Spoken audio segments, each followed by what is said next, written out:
Welcome His Holiness Giri Raj Swami.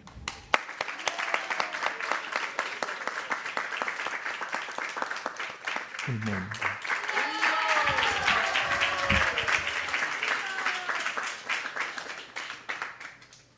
Well, I'm sorry I couldn't be with you in person, as has been the tradition for many years.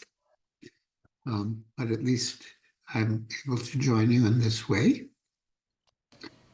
And I guess I'll begin by singing the Mangalacharna prayers and reading a short kirtan. And then I will speak on today's verse, which I've selected from Srimad.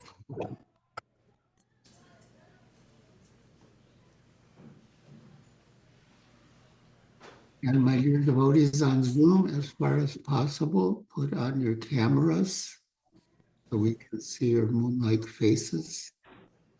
It's more personal.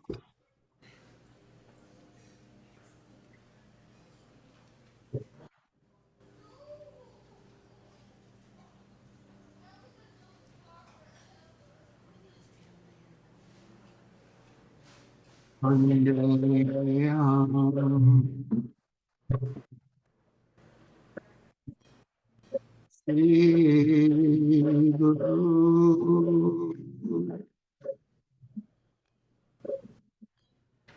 Shri Ram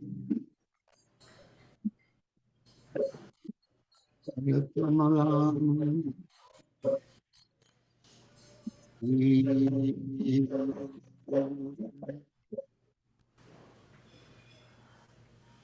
Vaishnava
Jai Shri Krishna Chaitanya Prabhu Nityananda Shri Advaita Gadadhara Srivasadi Gaur Bhaktavrinda.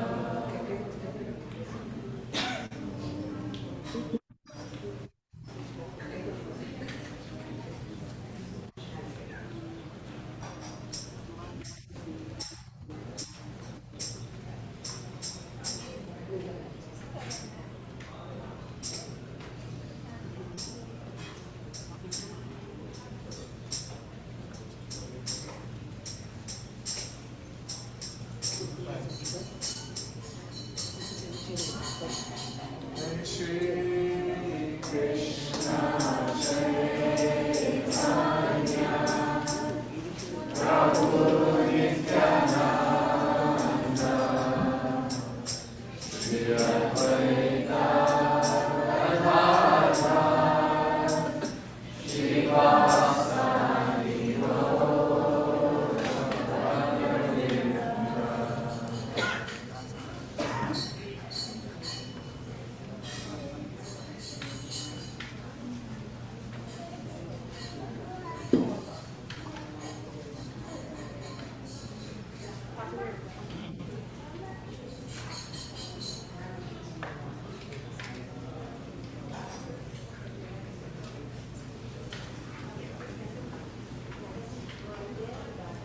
Hare Krishna, Hare Krishna, Krishna Krishna, Hare Hare, Hare Rama, Hare Rama, Rama Rama, Hare Hare.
by the demigod.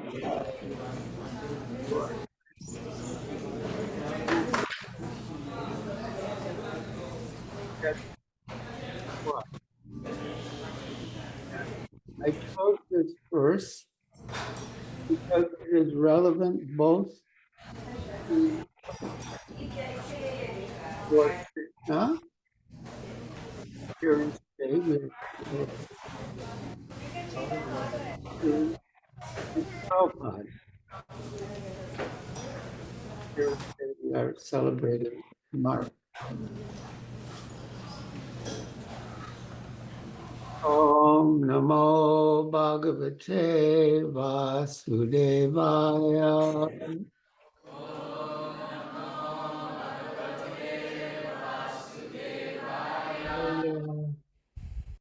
Om Namo Bhagavate Vasudevaya.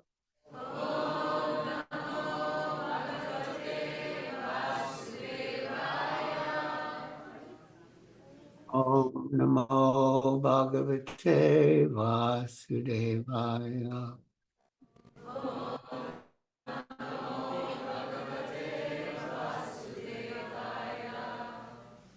So again, we read from Srimad Bhagavatam, Canto 10, Chapter 2, Prayers by the Demigods to Lord Krishna within the womb, text 31.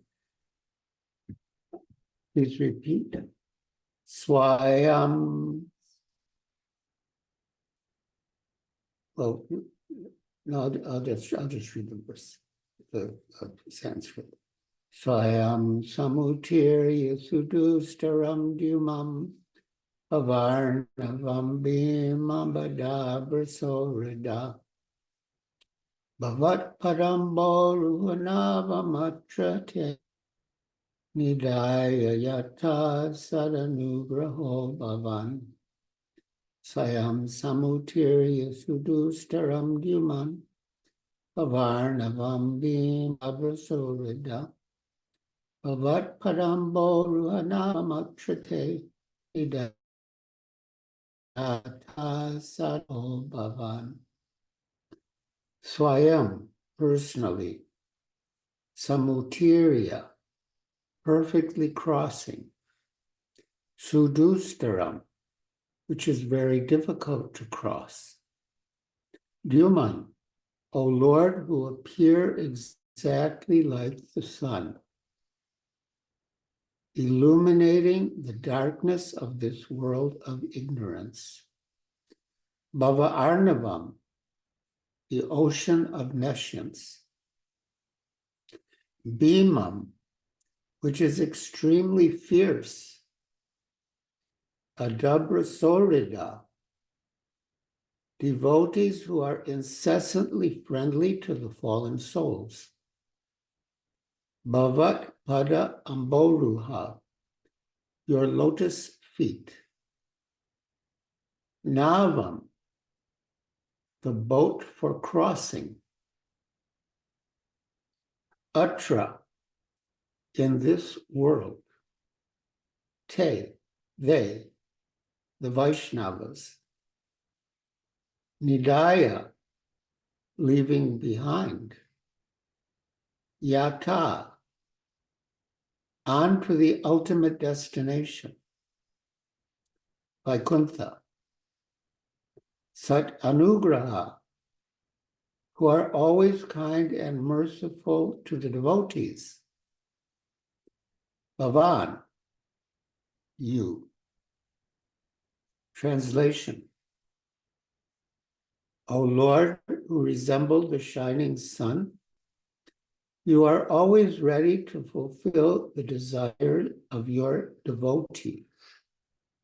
And therefore you are known as a desire tree, Panchakalpataru.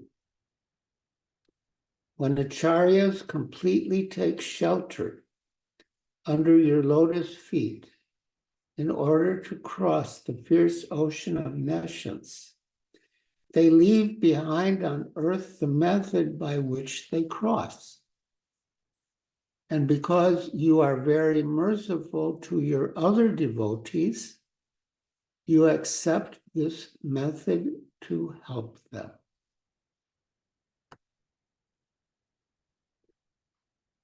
Purport by Srila Prabhupada. This statement reveals how the merciful acharyas and the merciful Supreme Personality of Godhead together help the serious devotee who wants to return home back to Godhead.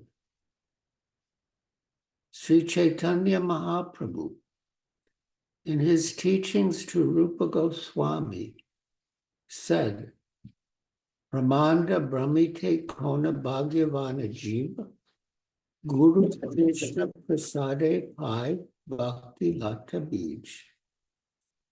Sri Chaitanya Charitamrita Madhya Lila 19:151. One can achieve the seed of Bhakti Lata, devotional service, by the mercy of Guru and Krishna. So we are all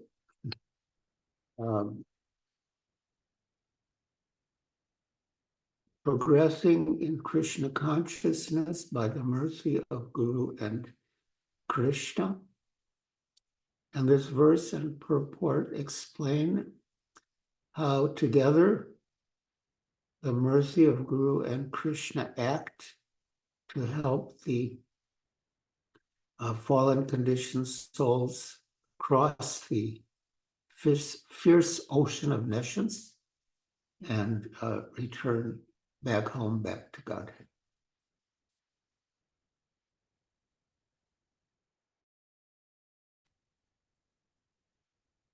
Back to the purport.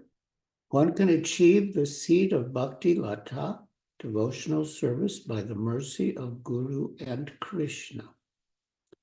The duty of the Guru is to find the means according to the time, the circumstances, and the candidate by which one can be induced to render devotional service, which Krishna accepts from a candidate who wants to be successful in going back home, back to Godhead.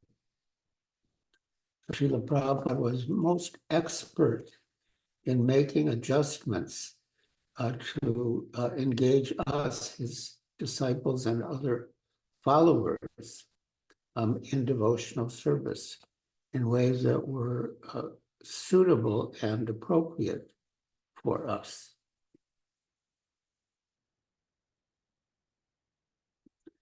The duty of the Guru is to find the means according to the time, the circumstances, and the candidate by which one can be induced to render devotional service, which Krishna accepts from a candidate who wants to be successful in going back home, back to Godhead. After wandering throughout the universe, a fortunate person within this material world seeks shelter of such a guru or acharya who trains the devotee in the suitable ways to render devotional service according to the circumstances, so that the Supreme Personality of Godhead will accept the service. This makes it easier for the candidate to reach the ultimate destination. So in my initiation letter, Srila Prabhupada, he indirectly referred to this verse.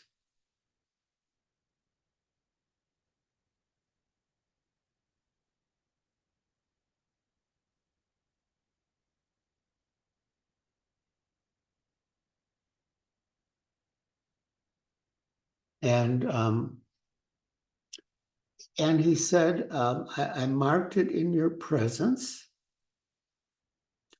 when I was in Boston, and I prayed to Krishna that this good soul may be aware of the importance of Krishna consciousness.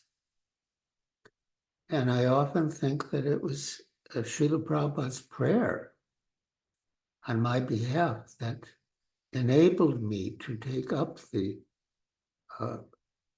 process of devotional service.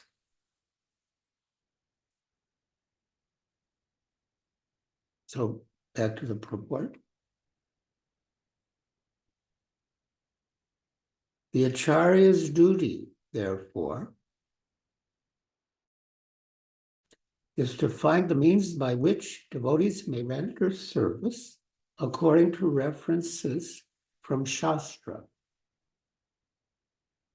Rupa Goswami, for example, in order to help subsequent devotees, published such devotional books as Bhakti Rasamrita Sindhu. Yes, Bhakti Rasamrita Sindhu is an essential book. And fortunately, Srila Prabhupada, you could say, presented a summary study of the Bhakti Rasamrita Sindhu in the form of the Nectar of Devotion.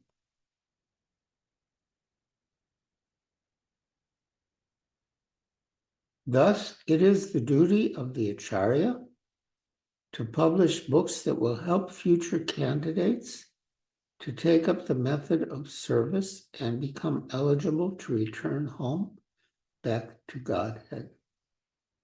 And Srila Prabhupada wrote so many books to help us become eligible to return home back to Godhead. And he also instructed us, his disciples and followers, to write books in pursuance of the same cause.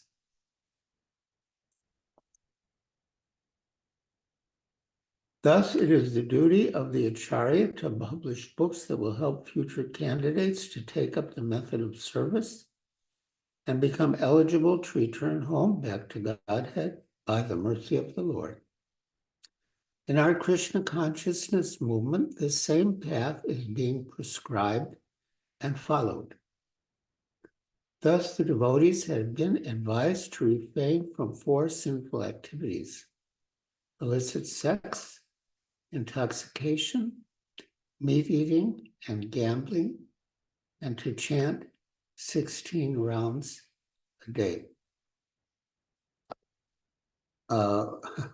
Once on a morning walk in Juhu, Lokanath Swami asked Srila Prabhupada that you have prescribed 16 rounds, but some devotees are prescribing for themselves higher numbers. And Srila Prabhupada replied, not 16 rounds, minimum 16 rounds. If you can chant more, that is welcome. And then Lokanath Swami asked, well, how can we know if we're imitating Haridas Thakur? And Srila Prabhupada replied, well, if you're imitating Haridas Thakur by chanting more rounds, that's very good. But then Brahmananda Prabhu said, but if there's service to be done, a devotee should not refuse on the basis that he's imitating Haridas Thakur. And Srila Prabhupada agreed, yes, that's very bad. Oh, I'm sorry, I can't do any service. I'm busy imitating Haridas Thakur. But all other factors being equal, if we can increase the number of rounds, that is most welcome. And of course, the quality of the chanting counts. We want to chant attentively. Srila Bhaktivinoda Thakur, in his Harinam Chintamani, discusses the 10 offenses. And he says that the one offense of inattention is very bad. If one is inattentive while chanting, then all the other offenses will flourish. But if one is attentive while chanting, all the other offenses will be eradicated. So, my dear devotees, and I give the same advice to myself, we should be attentive while chanting. So now back to the purport, Srila Prabhupada's beautiful purport.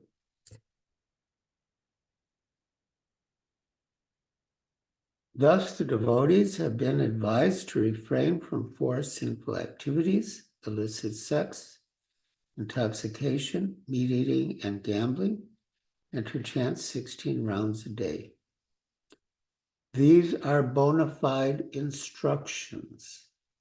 Yes, Srila Prabhupada's instructions are bona fide, and they bring the result. We follow Srila Prabhupada's instructions sincerely and conscientiously, they will bring the result, and we will be eligible to go back home, back to Godhead. Because in the Western countries, constant chanting is not possible, one should not artificially imitate Haridas Thakur, but should follow this method. Krishna will accept a devotee who strictly follows the regulative principles and the method prescribed in the various books and literatures published by the authorities. The Acharya gives the suitable method for crossing the ocean of nescience by accepting the boat of the Lord's lotus feet. So there's a beautiful verse. Both the Sanskrit is beautiful and the meaning is beautiful. And we used to sing it every morning in the old Boston temple. And I will sing it now. Samasritaye pada palava plavam mat padam punyaya somurare pavam buddhir vatsa padam param padam padam padam yadvi padam natesham. The meaning is samasritaye padapalava bhavam, that for one who has taken shelter of the boat of the lotus feet of Krishna, who is the shelter of the cosmic manifestation and of the great souls, the vast ocean of material existence shrinks and becomes just like a puddle in the hoof print of a calf. Although there is danger at every step, the devotee crosses right over it. He steps right over it. So now, coming back to Srila Prabhupada's beautiful purport. The Acharya gives the suitable method for crossing the ocean of nescience by accepting the boat of the Lord's lotus feet. And if this method is strictly followed, the followers will ultimately reach the destination by the grace of the Lord, This method is called Acharya Sampradaya. It is therefore said, Sampradaya vinihaye mantraste nishpala mataha Padma Purana. The meaning is that, that chanting a mantra that is not received through the Acharya Sampradaya will not yield the desired result. The Acharya Sampradaya is strictly bona fide. Therefore, one must accept the Acharya Sampradaya. Otherwise, one's endeavor will be futile. Yes, nisfala means fruitless. Srila Narottam Das Thakur therefore sings Tandera Charana Sevi Bhakta Sanevas Janame Janame Hai A Avilas.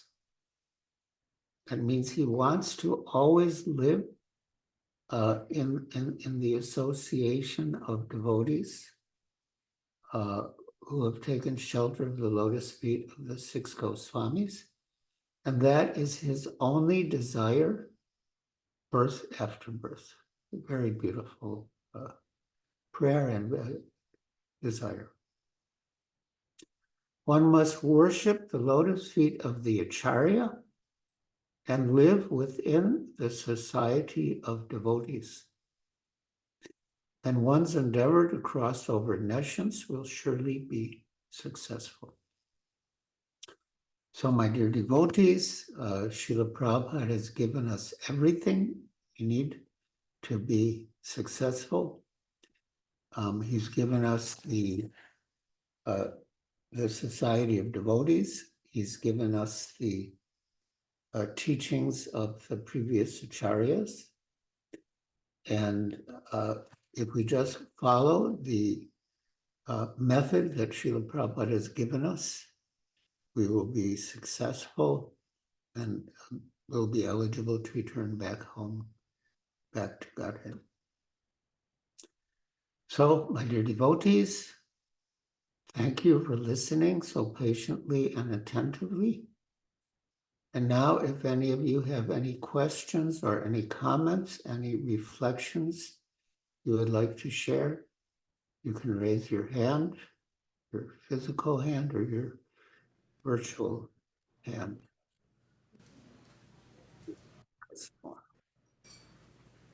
Srila Prabhupada ki jai. Srimad Bhagavatam ki jai. His Holiness Giriraj Swami Maharaj ki jai.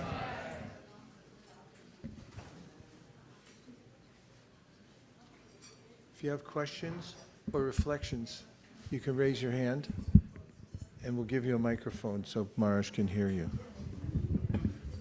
It's a good opportunity to ask questions. Yes.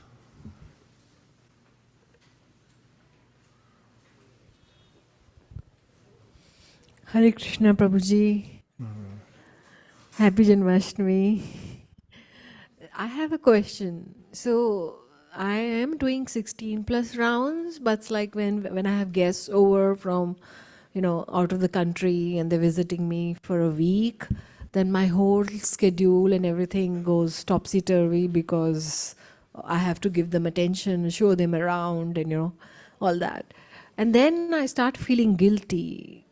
And I'm like torn whether should I feel guilty or should I just do that's whatever I'm doing just by being fully present with them.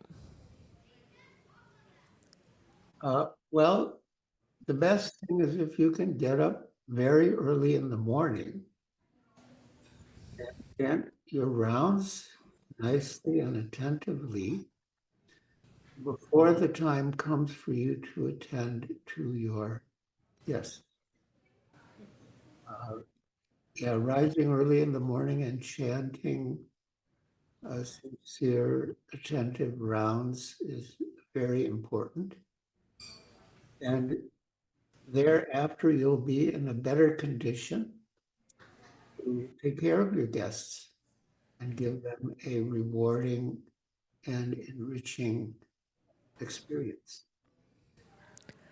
Okay, it's the second part is like I like to come early in the morning for the, aarti at 7:15. So I did that. It takes time to drive, come here and going. So what is more important to do, to come to the temple or to do the chantings? Well, I would say in the circumstances that you described, it's more important to do your chanting early in the morning before you have to attend to your guests, even if you're not able to make it to the temple. Oh, okay. Okay. Thank you. Hare Krishna. Wish you all the best. Yeah, thanks. Questions you'd like to ask Maharaj, and we'll give you the microphone.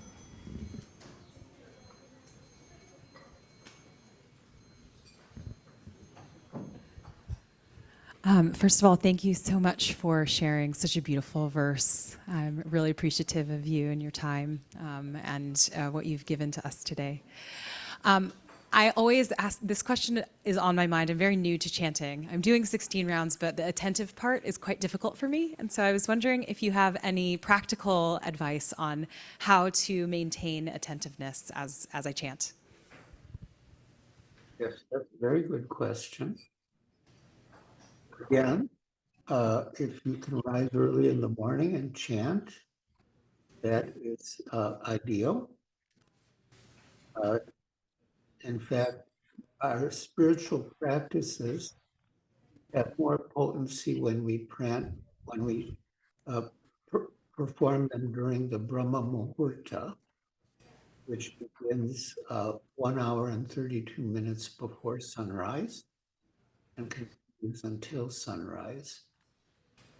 So yes, try to chant early in the morning, and then chant in front of Tulsi Devi. Namacharya Srila Haridas Thakur always chanted in front of Tulsi Devi, and I also, for what it's worth, I also always chant in front of Tulsi Devi. And if you're in a situation where you can chant in the association of other sincere and serious chanters, that can also support you in your practice of japa. And there are some very good books about japa that you can read. One is simply called Japa by His Grace Purijan Das. And Satyanandan Swami has also written books about japa. And reading those books will help you. And as Purijan Prabhu says, your mind will always tell you that there are more important things to do than chant Hare Krishna. But when your mind tells you, don't listen. Chant Hare Krishna. Hare Krishna, thank you so much. That's very helpful. Got it. Maharaj, Vaisheshika Das, please accept my obeisances, All Glory Srila Prabhupada. Before you began your class this morning, we were having discussion about service, the Vani and the Vapu, Yes. that how does one serve one's spiritual master in separation and feel connection to the spiritual master in that service. Can you recall the exact question? Actually, we have the exact question here from the questioner herself.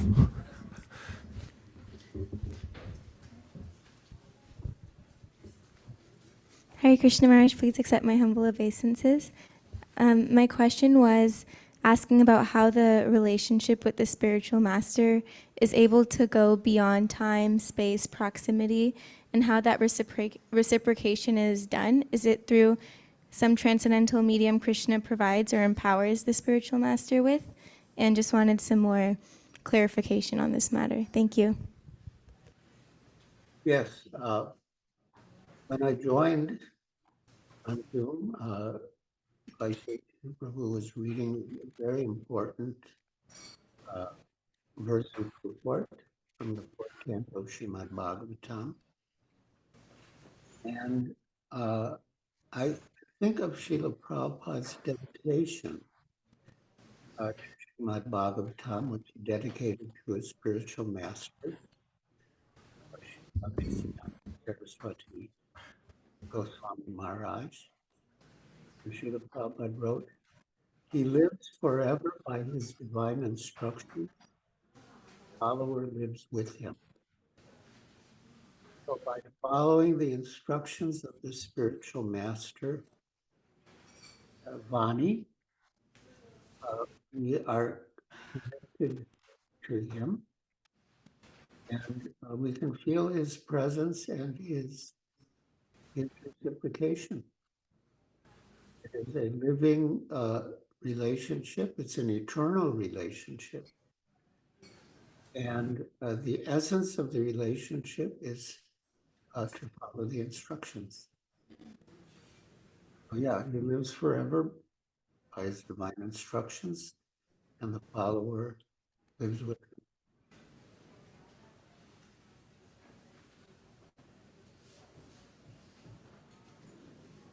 Thank you.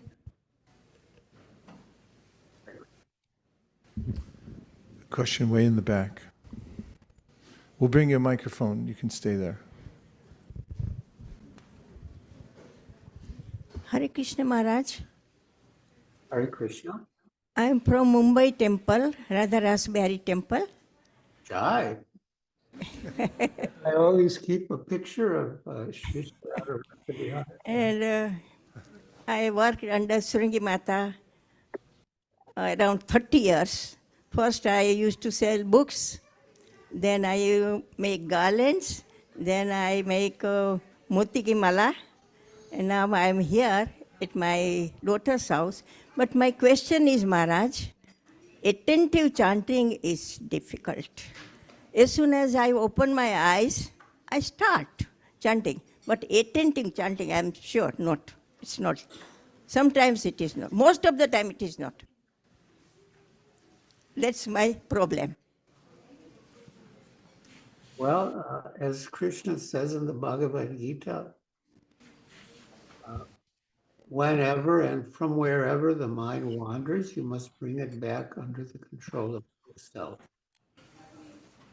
So the mind will have a tendency to wander, but we have to bring it back to the sound of the mantra. Purijan Prabhu says it's a battle. That battle must be fought. And I just surrender to the mind and let it go anywhere and everywhere. But the mind will wander. When we notice that the mind has deviated from the sound of the Hare Krishna Maha Mantra, we have to bring the mind back. And yeah, God helps those who help themselves. If you make the effort, Krishna will help you. Sure. Hare Krishna Maharaj. Hare Krishna. Just to update anyone who's entered the room, this is His Holiness Giriraj Swami. He's one of the original disciples of Srila Prabhupada who helped to found the project in Juhu Beach, Bombay. He's been a sannyasi his whole life, brahmachari, then sannyasi, celibate monk. And now he resides in California. He's usually here for this event, but due to circumstances, he wasn't able to come. Well, actually, he's here in sound, and actually we're seeing him. So he's availing himself at this point. He's given class on the Srimad Bhagavatam, and then he's availing himself to any questions anybody might have. And you'll find that he was trained personally by our founder Acharya what to speak of. If you see the books behind him, he's read them many times. So it's just like if you have a legal question, you go to an attorney, see all the books, get you out of a jam. So if you're in a jam or you're just curious and you'd like to ask a question, we have microphones we can pass around, and if you'd like to ask Maharaj, Swami, the question, then he'll answer. It's a good day to do it, Janmashtami. So if you have any thoughts, questions, please feel free to ask.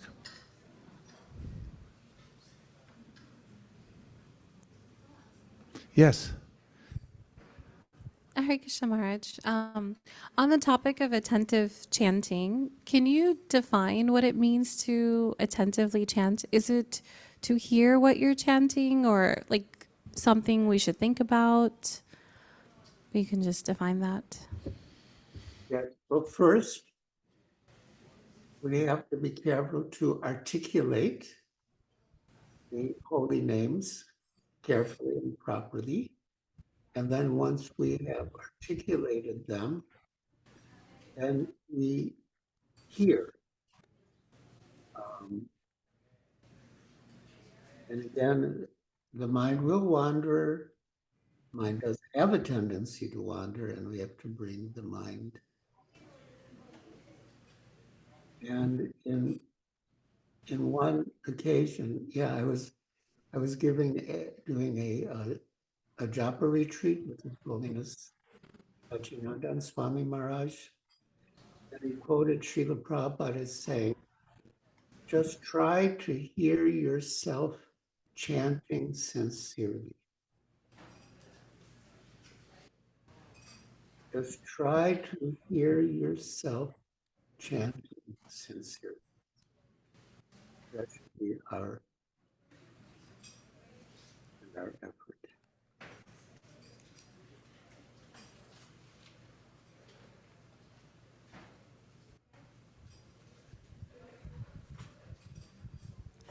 Maharaj, I wanted, Hare Krishna, happy Janmashtami. This is Kanka. Anyway, I wanted to add to that. I just heard recently a class Prabhupada was giving, and he said, try to chant sincerely with love. And he really emphasized love. And I always try to remind myself when I'm chanting. And something that helps me when I'm chanting is to be in an environment, either with devotees, like this morning, Vaisheshika Prabhu said, try to make these the best rounds you've ever done. And so, because the whole temple this morning was completely packed with devotees. It was like Vrindavan, it was wonderful. And it was such a nice atmosphere for chanting japa. Because japa is the sacrifice for this age of Kali. It's a difficult sacrifice. It's hard. It's not an easy process. But when you're in that kind of environment, like it makes it so much easier. And those early morning hours make it so much easier. And also if you're in your home environment, to be in front of a picture of Radha and Krishna, or that always helps me anyway. Thank you, Maharaj. Oh, wonderful, beautiful. Thank you, Krishna. Maharaj, may I ask another question, please? And talking about japa, you had quoted Borijan Prabhu saying you have to fight for it. In relationship to our minds, we have to fight for getting attention. I was wondering if you could comment on other aspects of our lives we should fight for. What's worth fighting for? Because I've heard through traditional wisdom that you should choose your battles. And which battles should we line up that we should really be ready to fight in this lifetime, from your observation and your astute opinion? Well, our basic principle is to taste Krishna consciousness and share Krishna consciousness with others. So we should arrange our lives in such a way that we taste Krishna consciousness by, attentively chanting and reading reading Srila Prabhupada's books is very important. As Srila Prabhupada said about the Sankirtan devotees, distributing my books will keep them happy, and reading my books will keep them. Keep them in Krishna consciousness. So, yeah, we want to do both. We want to taste and share, and yeah, if we have to fight for it, then we should fight for it. I recall from reading your book about the development of the ISKCON Bombay, now Mumbai, Juhu project, that you had fought as the temple president there a righteous fight. Some of the guests here today might be able to describe the whole thing, but instead of being a pacifist and saying we won't fight, there were many instances there when you had to fight, and Prabhupada fought in order to establish that monument, and it was quite a laborious task. Can you say something about that there are certain things worth fighting for, and what that felt like to fight for that project in Juhu? Yeah, well, I knew that Srila Prabhupada wanted it. And, you know, as he wrote in, as I sort of quoted in the title of my book, I'll Build You a Temple, he invited Sri Radharani Bihari, and he said, you just come and I'll build you a temple. And His Holiness Tamal Krishna Goswami commented that we often hear about devotees performing austerities for the sake of the deities. But at Hare Krishna land in Juhu, the deities performed austerities for the sake of the devotees. And yeah, they during the period leading up to when the temple was open, they stayed in all sorts of accommodations. Some were quite simple, basic, but yeah, fight. Yeah, Srila Prabhupada, I don't know if it's good for me to quote it, but Srila Prabhupada said that Bombay is like Kurukshetra and Giriraj is our Arjuna. That was the fight. And then at the end of the whole thing, Srila Prabhupada said it was a good fight. Someone should write a book about it.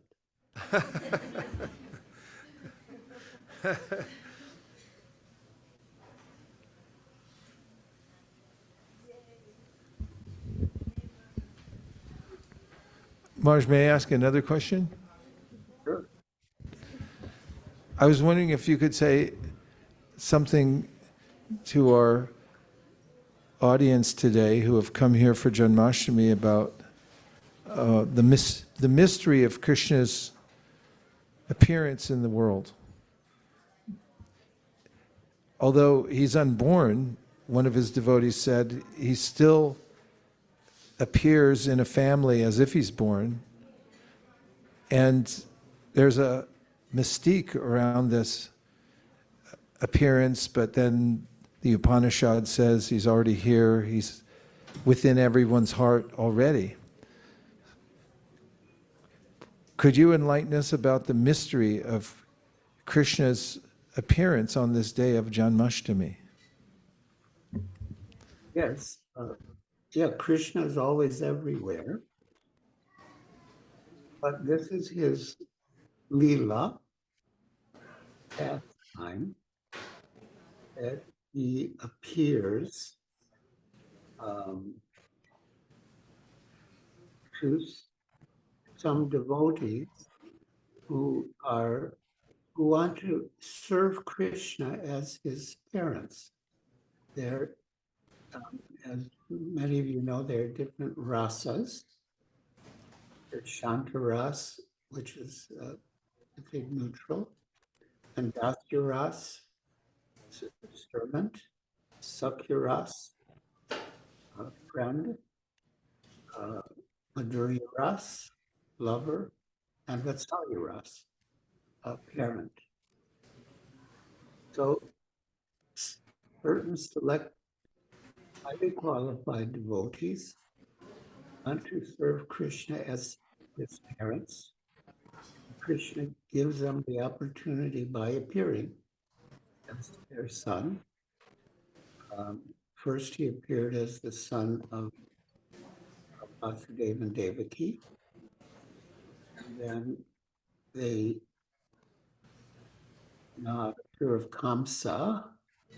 Vasudeva carried him to Vrindavan and placed him on the bedstead of Yashoda and took her daughter with him back to Mathura. Yeah. But there's also, there's some subtleties in that too.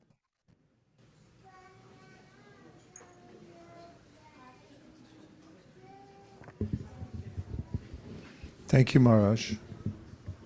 Yeah,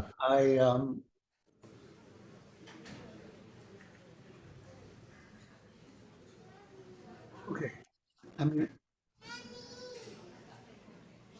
yeah, I could speak a bit on that point about the mystery of Lord Krishna's birth. And it's up to you. I mean, it might take a couple of minutes. Sure, Maharaj. If you have more to say, please say more. Okay. So many residents of Mathura believe that Lord Krishna appeared in Mathura. The residents of Vrindavan know that he was born in Braja. Cool.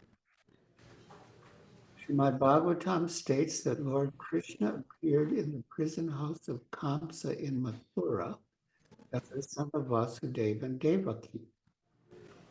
Thereafter was carried by Vasudeva to Gokul to be taken as their son by Nanda and Yashoda, in exchange for Yashoda's newborn daughter, Yogamaya. Now, how to solve this mystery? Let us turn to Srimad Bhagavatam and look more closely. At the beginning of Canto 10, Chapter 5, you find Nandas Tvaratmaja Utpane Jatalado Muna. Quote, and Lord Sri Krishna appeared as his son. Nanda Maharaj was overwhelmed with jubilation. Lord Krishna appeared as his son. Nanda Maharaj was overwhelmed with jubilation. And Urya Vipram Vedajan Stuta Suchir Alankrita Vachitya Swasvastanam Jata Karma Jasyavai. Then Nanda Maharaj arranged to have the Vedic birth ceremony, Jata Karma, celebrated for his newborn child. My Bhagavatam 10, 5, 1 and 2. And as stated in the purport, quote, the Jata Karma ceremony can take place when the umbilical cord connecting the child to the placenta is cut. However, Since Krishna was brought by Vasudeva to the house of Nanda Maharaj, where was the chance for this to happen? Here, Srila Vishwanath Chakravarti Thakur and other authorities cite evidence from various shastras that Krishna actually took birth as the son of Yashoda before the birth of Yogamaya, who is therefore described as the Lord's younger sister. And Yogamaya is described as Ajashat Manuja Vishnu, the younger sister of Lord Vishnu. Bhagavatam 10.4.9. As Yogamaya was born from Yashoda in Vraja, so Lord Krishna must have been too. Therefore, Srila Prabhupada comments that, quote, when Vishnu or Krishna took birth from Devaki in Mathura, he must have simultaneously taken birth from Yashoda in Vraja also. Otherwise, how could Yogamaya have been Anuja, the Lord's younger sister? Srila Prabhupada writes further, quote, Srila Vishwanath Chakravarti Thakur discusses that Krishna appeared simultaneously as the son of Devaki and as the son of Yashoda, along with the spiritual energy Yogamaya. As the son of Devaki, he first appeared as Vishnu. Vasudeva was not in the position of pure affection for Krishna. Vasudeva worshipped his son as Lord Vishnu. Yashoda, however, pleased her son Krishna without understanding his godhood. That is the difference between Krishna as the son of Yashoda and as the son of Deva. This is explained by Vishwanath Chakravarti Thakur on the authority of Hari Vamsa. So, some more evidence. The Vishnu who appeared in Mathura is Vasudeva Krishna, fully grown with 4 hands and long hair, and then ornaments and symbols of Vishnu. Krishna who took birth in Vraja is the original Krishna with 2 hands. And Vasudeva and Devaki prayed to Vishnu as the supreme personality of Godhead to become like a human baby. And Vasudeva carried him across the Yamuna River to Vrindavan. The original Krishna absorbed the Vasudeva Krishna into himself. Later, when Kamsa tried to kill Yogamaya, he slipped upward, assumed the form of the goddess Durga, clearly told him, quote, Supreme Personality of Godhead, who has been your enemy from the very beginning and will certainly kill you, has already taken his birth somewhere else. My Bhagavatam 10.4.12. Further evidence that Krishna took birth in Vraja comes later in the 10th canto in the songs of the gopis. Shukadeva Goswami completely forgets himself.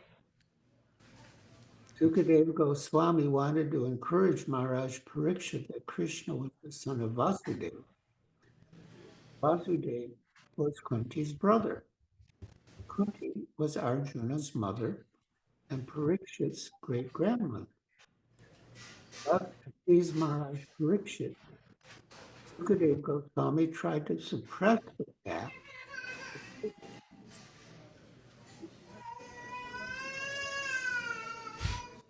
But in the ecstasy of the gopis in separation from Krishna, he forgot himself and cried, Jayate Janmana Vraja. O beloved Krishna, birth in the land of Vraja has made it exceedingly glorious. Thus Indira, the goddess of fortune, always resides here. It is only for your sake that we, your devoted servants, retain our lives. We have been searching everywhere for you. Please show yourself to us. Srimad Bhagavatam 231:1. Thus the truth came out. By closely studying the texts of Srimad Bhagavatam under the guidance of Srila Prabhupada and other acharyas, is stopped. Lord Brahma, the first guru in the disciplic succession, confirms what the other authorities have stated. In his prayers to Lord Krishna, he addresses him as the son of the king of the cowherds, Pangajaya, son of Maharaj. Quote, O son of the king of the cowherds, the transcendental body is dark blue like a new cloud. The garment is brilliant like lightning, and the beauty of your face is enhanced by your gunji earrings and the peacock feather in your head. Similarly, Sri Chaitanya Mahaprabhu in his Shikshastika 5 also addresses Krishna as the son of Nanda Maharaj. He refers to Krishna as Nanda Tanuja, born Ja from the body Tanu of Nanda. O my Lord, O son of Maharaj Nanda, Krishna, I am your eternal servant.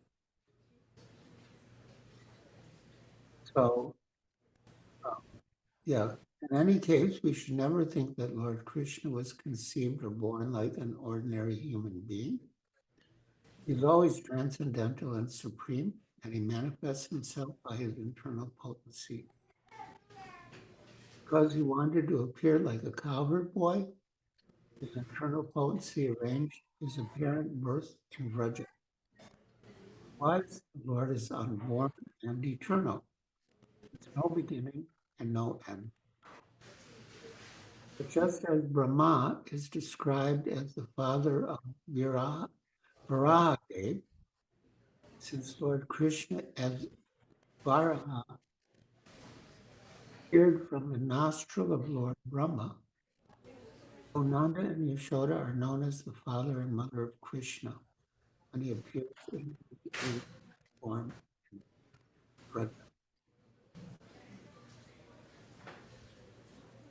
In conclusion, we cite one verse from the Bhakti Rasamrita Sindhu. Krishna's Yat Tama Yakshu Bud Gokulan Tare Purnatasya Purnatrata Dwaraka Mataradishu. Lord Krishna is perfect in Dwarka, more perfect in Mathura, and most perfect in Vrindavan. That's Bhakti Rasamrita Sindhu 21233. So we prefer to worship Krishna in Vrindavan. And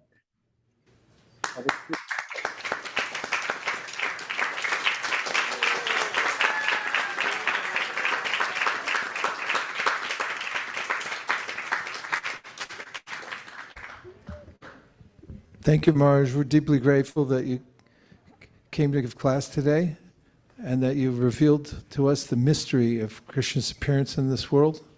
We're sitting stunned. We can barely move after hearing what you've just revealed to us from various angles. And as I mentioned, when you approach an attorney, you'll get case law precedent and so forth. And you certainly gave us that from perfect sources and in perfect order. And I think you just changed our lives by revealing that here today on Janmashtami. We thank you so much. thank you. You're very kind and encouraging, always. In a few minutes, we're going to start our noon artik, and more devotees are coming in, and we'd like to thank everyone who joined us to hear Maharaj's class today via Zoom. It helped to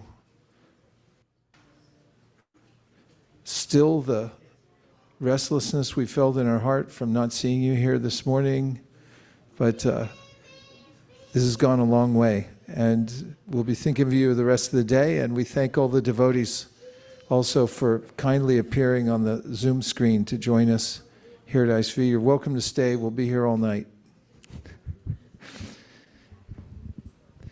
Thank you very much. I will take your leave. I have other service, but I would like to conclude with Vaishnava Pranam. Vanchako patarubhascha kripasindhabeva patitanam pavanebhyo Vaishnavebhyo namo namah. Please give a rousing ISV thank you to His Holiness Giriraj Swami Maharaj. That's not it either. That's not even close.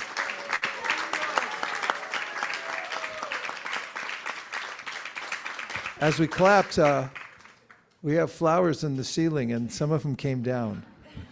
And it wasn't by force of wind or anything. It just happened spontaneously. That's how I feel in my heart seeing you, Maharaj. Thank you very, very much. Hare Krishna. Jai. We'd like to also welcome those of you who are from San Jose State University. I saw a whole bunch come in earlier, coming in groups, but